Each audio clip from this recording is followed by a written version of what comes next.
So, what do you call a half a trillionaire, unelected, unconfirmed, unvetted, et cetera, who's almost single handedly in control of the federal government?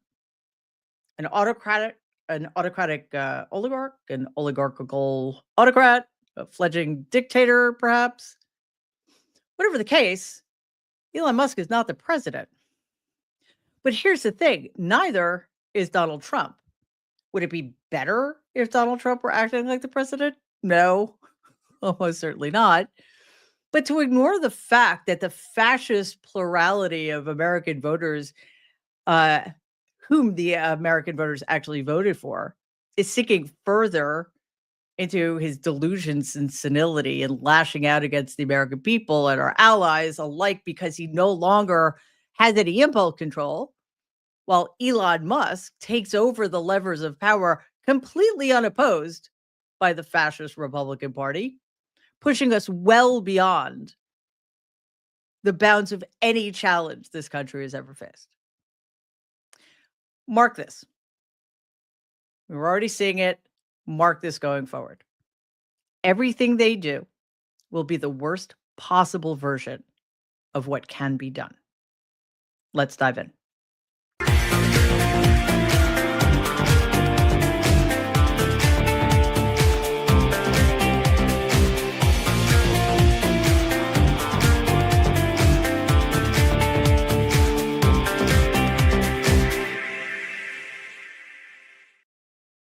Hello, and welcome to this evening's edition of Mary Chap Live. It's good to have you with me.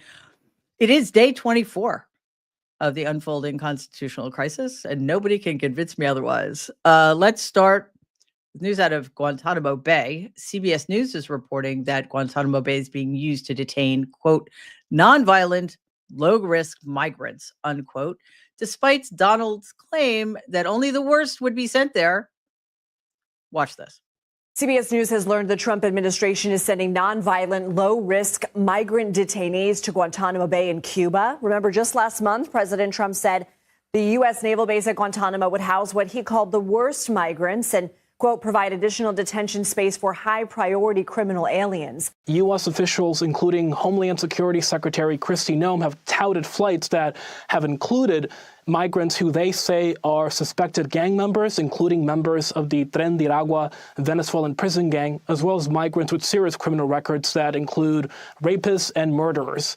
But internal government documents that we obtained here at CBS News, Lindsay, show that in addition to that population, the Trump administration has also been sending migrants who are considered to be nonviolent and also low risk. But hey, they're brown. Over the past 9 days, at least 8 military flights have transported migrants to Guantanamo, with nearly 100 Venezuelan nationals currently being held. The Trump regime aims to detain up to 30,000 unauthorized migrants at the base.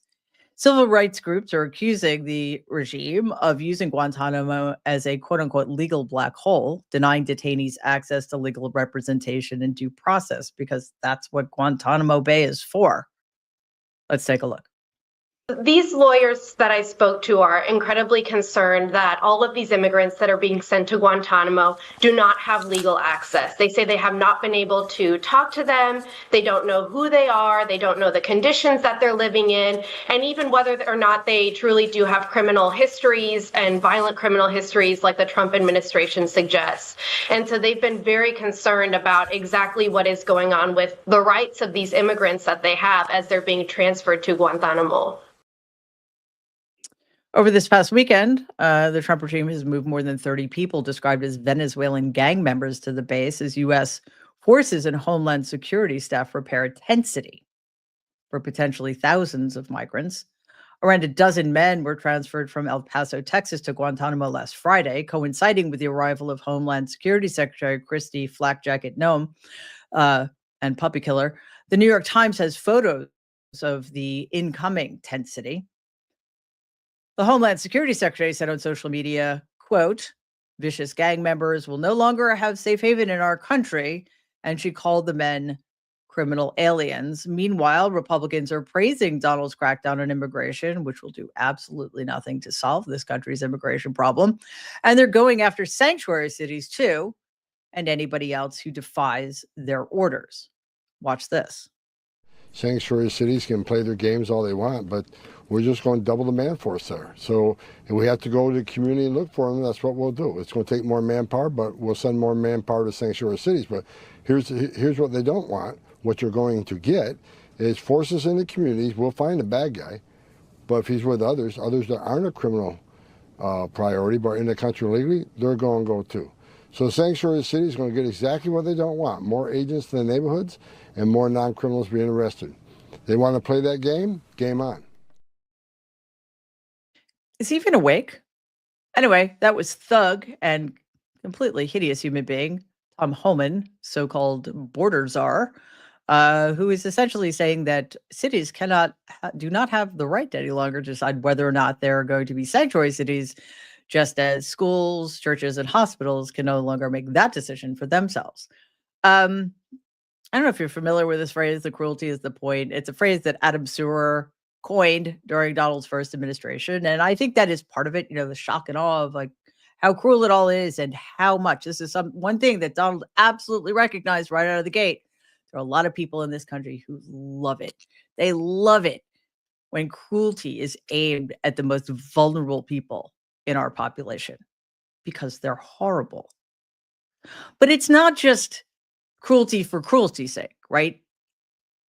Cruelty also serves as a means to distract us from, and himself actually, from the extent of his failures. That's why the more egregious his failures become, the more obviously he's failing, the more cruel he is going to get. His cruelty is also a tactic and an exercise of power, such as it is.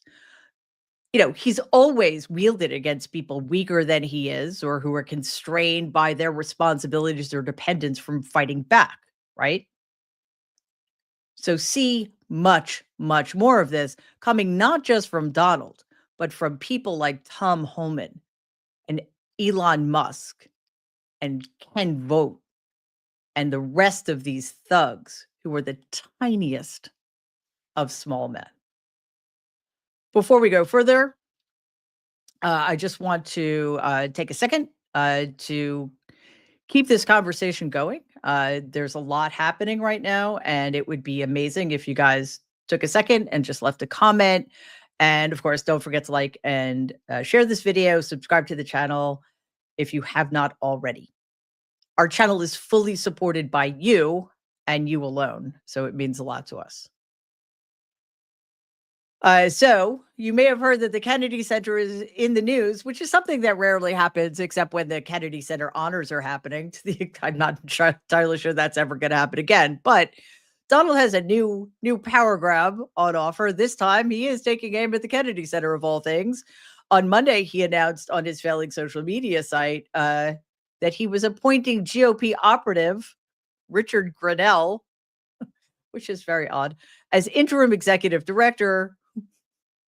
Problem being that there's no such position, but who cares? There is now. A newly stacked board of directors made up entirely of Donald appointees was installed after Biden-appointed members were abruptly fired by a White House email last Friday, which I don't believe is something Donald actually had the right to do. But again, who cares? The message was simply that their positions were, quote, terminated effective immediately, unquote. On Monday, Donald made it clear why he did this. He told reporters, quote, "We took over the Kennedy Center." Like it's the Battle of the Bulge or something, for God's sakes. It's a concert hall. "We didn't like what they were showing. I'm going to be chairman.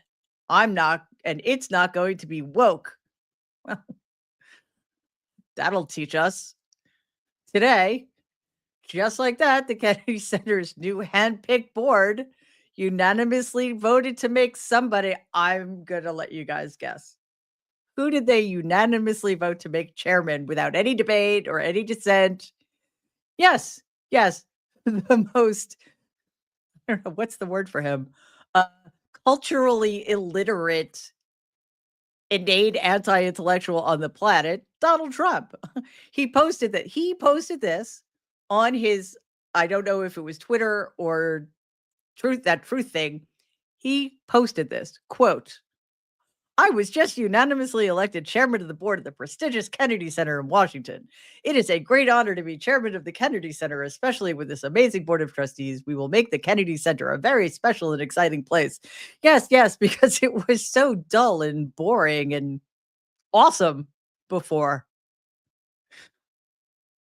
This is one of those things that shouldn't bother us too much. This is just the toddler with the Uzi pulling the trigger and spraying bullets everywhere, regardless of where they're going to land. And, whether he's chairman of the board or not, whether this assuages the narcissistic injuries he's accumulated over the years for never, ever, ever being accepted into the high society he so craves to gain admission to. I don't know. I don't care. The truth of the matter is whoever's there will do the damage. So what should bother us, what should alert us, what should alarm us and put us on our guard is the fact that they are so very obviously going after the arts, which means, of course, that they're going after artists. So let's stay vigilant about that, okay? There's some Ukraine war news, or perhaps better to say, news about Russia's illegal invasion of our allied Ukraine. Or is Ukraine our ally anymore? I don't know.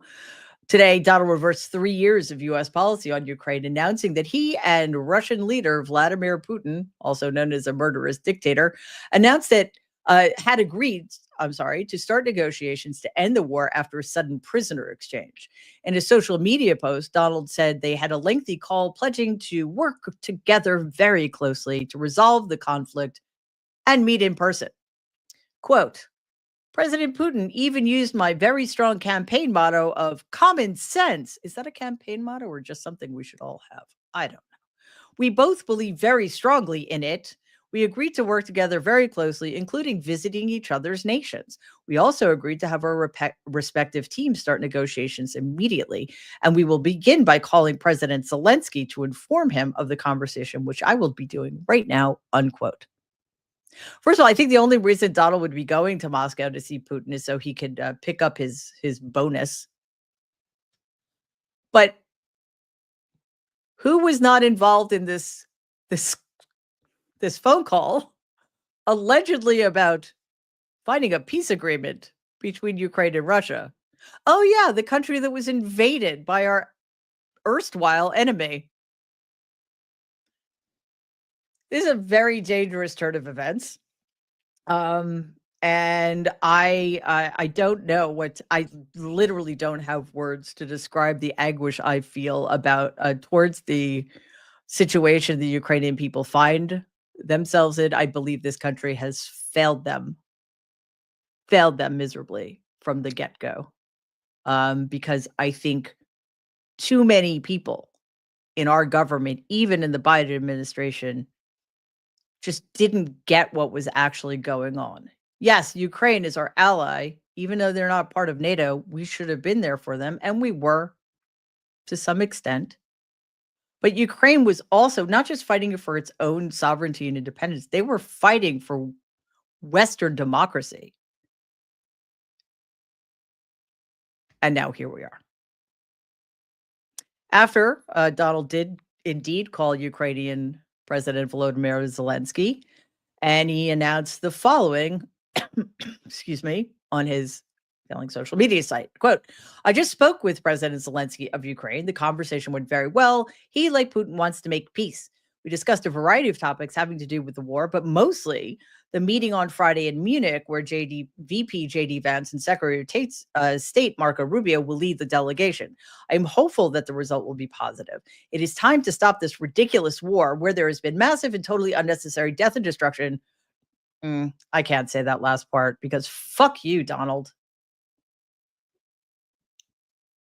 Donald was asked if he thought Ukraine was an equal part of the peace process talks, and here is what he had to say. Ukraine is an equal member of this peace process. It's an interesting question. I think they have to make peace. Their people are being killed, and I think they have to make peace. I said that was not a good war to go into, and I think they have to make peace. That's what I think. Wait. That was not a good war to go into? They have to make peace? Okay. I know he's losing his mind. I get that. But the offensiveness of that, Russia, formerly our enemy, invaded illegally, formerly our ally, Ukraine. It is not up to Ukraine to end the war on anybody's terms, but its own. Here's the reality. Donald's administration is now fully aligned with Moscow's demands because they're a bunch of fascist and pro-Putin fascists. I can reuse the word. Defense Secretary Pete Hegseth, who knows nothing about anything, spoke at NATO headquarters and told Ukraine to drop its NATO bid and give up its pre-2014 borders, essentially handing Crimea and eastern Ukraine to Russia. Why? Because I guess they let Russia invade them? Hegseth also announced that the U.S. will no longer take the lead in supporting Ukraine, pushing Europe to carry the financial and military burden. Instead, this is not going to end well for us. Watch this. But we must start by recognizing that returning to Ukraine's pre-2014 borders is an unrealistic objective. Chasing this illusionary goal will only prolong the war and cause more suffering. A durable peace for Ukraine must include robust security guarantees to ensure that the war will not begin again. This must not be Minsk 3.0. That said, the United States does not believe that NATO membership for Ukraine is a realistic outcome of a negotiated settlement. That guy has one of the most important jobs in the United States government and is in charge of almost 3 million service members. It must be really easy to do a job even that big when, one, you know nothing, and two, all you really have to do is whatever somebody else tells you to do. Again, this is a dangerous situation. Donald and his regime are attacking our allies on so many fronts now, it's very difficult to know what the breaking point is going to be. And this is not just about Ukraine. This is about Western democracy. What happens next? What happens to Poland, for example? And I guess, think of it this way. Let's say before the Civil War ended, some third party came in and said, you guys have to settle this. And yes, we know that the South started this by seceding from the Union because they wanted to be able to continue to murder and torture and enslave people. But, you know, enough is enough. So just give them half of the colonies and be done with it. That's what it's like. In probably, I don't know if it's not worse news, but it's equally dangerous news. A Russian plant, Tulsi Gabbard, was confirmed by the Senate today as Director of National Intelligence in a 52-48 vote, with only Mitch McConnell breaking ranks because he has no power anymore and nobody followed him. Watch this clip. All right, we have breaking news now. We have been watching, monitoring while that hearing was going on DOGE. We will get right back to it. But for now, Tulsi Gabbard has enough votes to become the next Director of National Intelligence. This would be the 14th member confirmed of Trump's choices for the cabinet. 6 more to go. I understand that as the count that we are working with. Gabbard has zero intelligence experience. She has a history of acting like a Russian asset and was a pro-Assad puppet. She won GOP support after pledging to rein in the intelligence community, something that both Donald and Elon Musk pushed. Musk even attacked Senator Todd Young of Alaska for opposing her, calling him a deep state puppet, which I guess is all it takes to get Republicans to start running scared. After a private chat with Musk, guess what happened? Yeah, Young flipped his vote, probably because he threatened to primary Young, and Republican senators and congresspeople only care about their own patch of power. Musk deleted the post. This is a major win for the Trump regime, which has long wanted to weaken intelligence oversight. Meanwhile, Chuck Schumer, minority leader in the Senate, warns that Gabbard is a Kremlin-friendly risk who may put her allegiance to Donald over her concerns about American national security. I think all along I've been looking at the benchmarks, right? If so and so gets confirmed, it's sort of game over. If so and so gets confirmed, it's game over. Who's the most dangerous of these nominees, right? Well, so far, I mean, except for the fact that Matt Gaetz had to drop out before even going through his confirmation hearing, every single one of these unqualified, unhinged, fascist people who are only going to be loyal to Donald and not at all to the United States, the American people, or the United States Constitution, every single one of them has been confirmed because almost every single Republican has voted for them. And again, Republicans have the majority, 53 to 47 in the Senate. They do not need Democratic votes, although in some cases, very helpfully, some Democrats have voted for the incompetent, dangerous nominee anyway. There are a couple of nominees, however, who have stood out in terms of the very, very real dangers they pose to this country. Bob Kennedy, who is facing his final vote tomorrow to be Secretary of Health and Human Services, not holding my breath. Kash Patel to lead the FBI are two. Pete Hegseth, of course, was one. And I think once we crossed that Rubicon, there was sort of no going back. Tulsi Gabbard may be in a class by herself because installing her means that we cannot reassure our allies that we will use intelligence they give us appropriately. Her allegiances are clear. I mean, she lied a lot during her confirmation hearing, and a bunch of Republican senators pretended to be convinced by her lies, but that does not change the fact that for decades now, she has been a Russian asset or plant or what have you.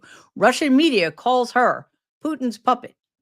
Like, why would some backbench Democratic representative from Hawaii even be on the radar of Russian media?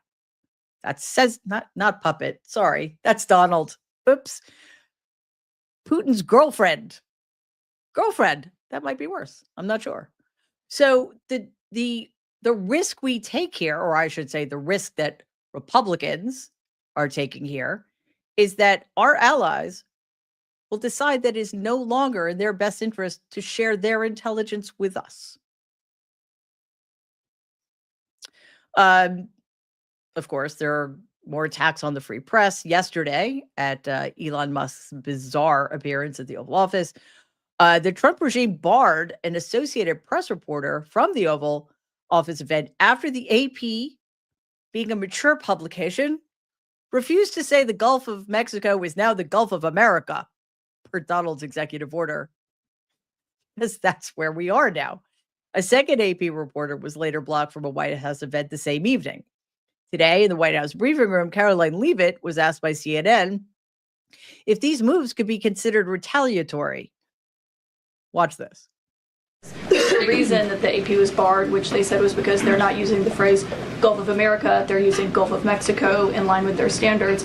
And so the question here is this setting a precedent that this White House will retaliate against reporters who don't use the language that you guys believe reporters should use? And how does that align with the First Amendment commitment that you were just talking about? I was very upfront in my briefing on day one that if we feel that there are lies being pushed by outlets in this room, we are going to hold those lies accountable. And it is a fact that the body of water off the coast of Louisiana is called the Gulf of America. And I'm not sure why news outlets don't want to call it that, but that is what it is. The Secretary of Interior has made that the official designation in the geographical identification name server. And Apple has recognized that. Google has recognized that. Pretty much every other outlet in this room has recognized that body of water as the Gulf of America. And it's very important to this administration that we get that right.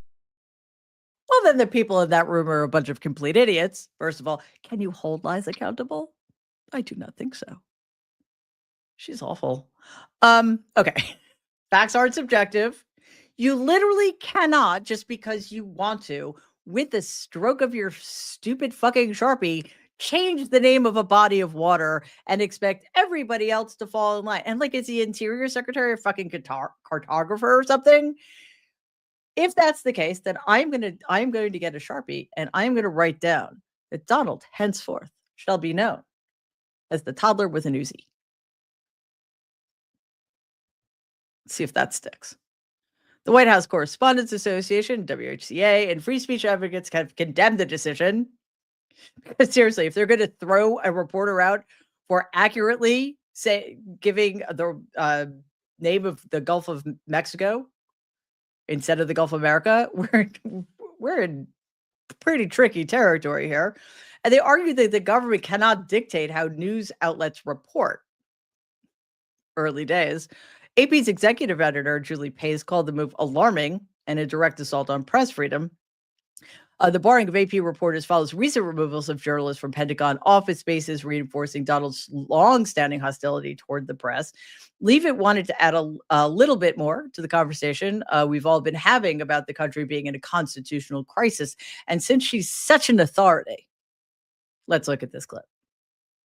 I would like to address an extremely dishonest narrative that we've seen emerging over the past few days. Many outlets in this room have been fear-mongering the American people into believing there is a constitutional crisis taking place here at the White House. I've been hearing those words a lot lately. But in fact, the real constitutional crisis is taking place within our judicial branch, where district court judges in liberal districts across the country are abusing their power to unilaterally block President Trump's basic executive authority. We believe these judges are acting as judicial activists rather than honest arbiters of the law. And they have issued at least 12 injunctions against this administration in the past 14 days, often without citing any evidence or grounds for their lawsuits. This is part of a larger concerted effort by Democrat activists and nothing more than the continuation of the weaponization of justice against President Trump. It's democratic. Saying Democrat makes you sound really stupid and immature. Okay. This is just so you, in case you weren't aware, we translated that from the original Russian. She works for Pravda. This is just propaganda straight up. It's propaganda. It's Orwellian. It's disinformation. Get used to more of it. This is a long line of this kind of behavior that Donald has been engaging in for years now. And unfortunately, nobody bothered to take it seriously. So here we are. Also, I do think it's worth pointing out that, well, I was going to say that she doesn't know what she's talking about, but that goes without saying. We are indeed in the midst of a complex, expanding, increasingly deep and broad constitutional crisis. This is not hyperbole. This is not an overstatement. This is the truth. There was a DOGE subcommittee hearing. Sounds fun. The House Oversight Subcommittee on the Department of Government Efficiency, which is chaired by that person from Georgia, whose last name is Green, held its first hearing today on government waste. With testimony from former FBI officials and fraud experts, the hearing's long-winded title, I'm going to take a deep breath now, The War on Waste, Stamping Out the Scourge of Improper Payments and Fraud. Okay. Democrats, led by Melanie Stansbury, is a Democrat from Montana. Montana? No. Some state that's abbreviation is MN. My apologies. I think Minnesota, maybe, probably. I don't think Democrats have any congresspeople in Montana. Yes, it's Minnesota, potentially. Criticized the Secretary of DOGE's work and Musk's access to federal databases, calling for him to testify under oath. Sorry. Representative Robert Garcia, Democrat of California, mocked Green by referencing one of her previous stunts. And just a quick correction, aforementioned Representative Stansbury is from New Mexico. Here is Rep. Robert Garcia mocking green, which is always fun. Take a look. Now, I find it ironic, of course, that our chairwoman, Congresswoman Green, is in charge of running this committee. Now, in the last Congress, Chairwoman Green literally showed a dick pic in our oversight congressional hearing, so I thought I'd bring one as well. Now, this, of course, we know is President Elon Musk. He's also the world's richest man. He was the biggest political donor in the last election. He has billions of dollars in conflicts of interest, and we know that he is leading a power grab, also abided by and encouraged by Donald Trump and, of course, the chairwoman, Congresswoman Green. But I also want to run through what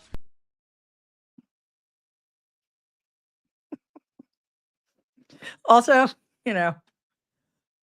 mocking what's her name, low-hanging fruit, but it's still fun. Donald and Musk claim that DOGE has uncovered tremendous fraud, justifying drastic spending cuts and workforce reductions. An executive order now restricts federal buying to one worker for every 4 who leave, which is arbitrary and completely crazy. With a so-called, not at all, buyout program, which is really blackmail, already affecting approximately 65,000 employees, although it's difficult to nail that number down. Protests erupted in D.C. With union workers opposing the cuts. Today, House Republicans proposed a $2 trillion budget cut as part of Donald's broader legislative agenda. The plan includes, I hope you're sitting down, $4.5 trillion in tax cuts and a $4 trillion debt limit increase. You will never guess what the tax cuts are for or for whom. Speaker Mike Johnson, Republican of Louisiana, framed the proposal as essential to enacting Donald's America First vision, but internal GOP divisions remain over how to structure the cuts. House Republicans want a sweeping single bill, while Senate Republicans led by the useless Lindsey Graham preferred 2 separate bills, one focused on border security, energy, and defense, and another on the tax cuts. DOGE's closed-door operation raises major transparency concerns, however, and despite bipartisan pushback and legal challenges, Donald remains committed to using DOGE to execute massive federal downsizing and spending reductions, although I should correct myself. Donald isn't committed to anything. I mean, he should be committed, of course, but he's not committed to anything because he doesn't know anything, as long as he gets to sit behind the desk in that big chair of his. So I know it was a rhetorical question, but I'll answer it anyway. The $4.5 trillion in tax cuts, basically for Elon Musk and people of his ilk. If such a budget were to be enacted, it would do untold harm to this country and its people. It would be catastrophic in its scope and impact. Will it happen? Probably not. And that's literally the only thing we have to hope for. Right now, and this is happening in the House. The Republicans in the House hold approximately 3-seat majority. It kind of depends, but let's call it 3.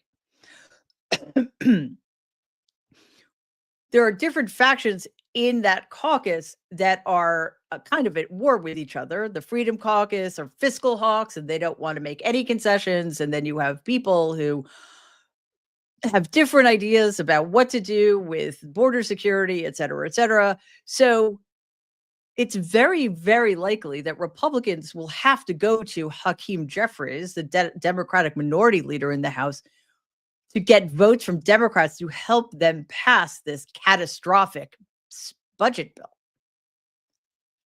Democrats will not do this. And this is what we need to keep in mind and keep our eye on. This is the one place Democrats have enormous leverage. Republicans have the majority. They don't need, unlike the Senate, the House of Representatives is actually a democracy. It only takes a majority of votes to pass anything, a simple majority. The Republicans have that, but because of infighting, it's extraordinarily unlikely that they'll get it. All Democrats need to do is sit back and say, have at it. You want to shut the country down? all on you. All on you. And then they can go in there and force the Republicans to negotiate and make concessions. Like, for example, we'll help you with your budget if you stop this illegal, unconstitutional fascist shit. All right. Another wild day in Washington, D.C. and America. So, of course, we come to our emotional support moment. Here you go.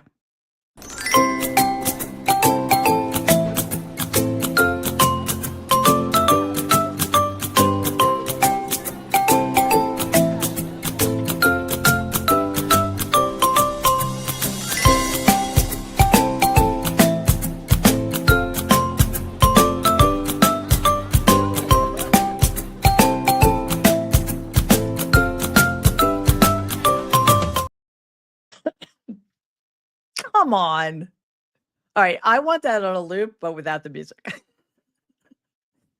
Otters floating on their backs, holding hands. Come on, that is just like, what else do we need? Actually, if we could look at those otter, like put those otter faces over any Republican, like how much better would life be? Anyway. I'd like to get your comments before I fade. Excuse me. All right. First thing, June. June, thank you so much for that. Much appreciated. We have a couple of super stickers. Lorianne, thank you so much. Eddie, thank you so much. From Andrew, thank you, Andrew, whose comment is, I'm writing an encyclopedia entry for Karl Orff, an artist in the Third Reich, and I truly cannot believe this. Everyone listened to his Die Kluge. Yeah, I mean, I've been saying this a lot. Fascism kills art. Art kills fascism. It doesn't mean that there are artists who can be fascist. I point you in the direction of proto-fascist Richard Wagner. Do not listen to his music. So yeah, I mean, it's possible, but the project of fascism kills art because it is rendered, because it must be rendered in service to the state. That is not the way it's supposed to be. All right, from Linda. Once our military intel is screwed, our country is definitely screwed. I agree with you wholeheartedly, Melinda. That is true, and that is where we are. From Reggie, Mitch McConnell didn't vote for Tulsi, but I bet John Fetterman did. John Fetterman did not. He's showed us his stripes, I believe, but he did draw the line here. So, credit where credit is due. And again, they didn't need a Democratic vote anyway. And honestly, like voting for Tulsi Gabbard as a Democrat would have been potentially career destroying because she's that bad. From Ella, I don't know what that means. First of all, thank you so much. I don't know what that is. Sorry. I've lived a sheltered life. Like, I don't even know how to say it, but you guys can read. Sorry. Thank you, Ella. And thank you, Ella, again. Hopefully I can pronounce this one. All right. I didn't think anyone could be worse press secretary than Kelly Wise, the dancing clown. My perspective in this warped matrix has shifted. Tell me about it. I mean, this woman, whoever I think she's like 14. She eats, what's her name? What was her name? I mean, we had Kellyanne Conway, and then they're all blonde, so it's hard for me to keep track. But McEnany. Kayleigh McEnany, this woman eats their lunch every single day. She is that skilled at being that bad. Unbelievable. Stacey, it's forever the Gulf of Mexico. He can't do whatever he wants. He works for us. He doesn't own us. Well, not yet. No, you're right. I mean, this is what you do to keep a man who is literally losing his mind. His brain is melting out of his ears. This is what you do to keep him passive and make him feel like he's actually doing stuff. You let him rename things that have absolutely no consequences in the real world. Thank you, David, our super sticker, and Boomerbish, another super sticker, and Miss Money, another one. Thank you, guys. Very much appreciated. From Ballard, we have MTG is a total embarrassment for the state of Georgia and our country. Yes, she is. But if you knew what district she was in Georgia, it would make sense to you. Thank you, Mariana, so much. You super sticker. From MR, my favorite part. Thank you, Mary. I'm assuming you're talking about the honors holding hands. Because seriously, adorable. From Alexandra, let's eat the rich, eat the rich. Well, I don't want to. I mean, I get it. I know we're speaking figuratively, of course. But yeah, something.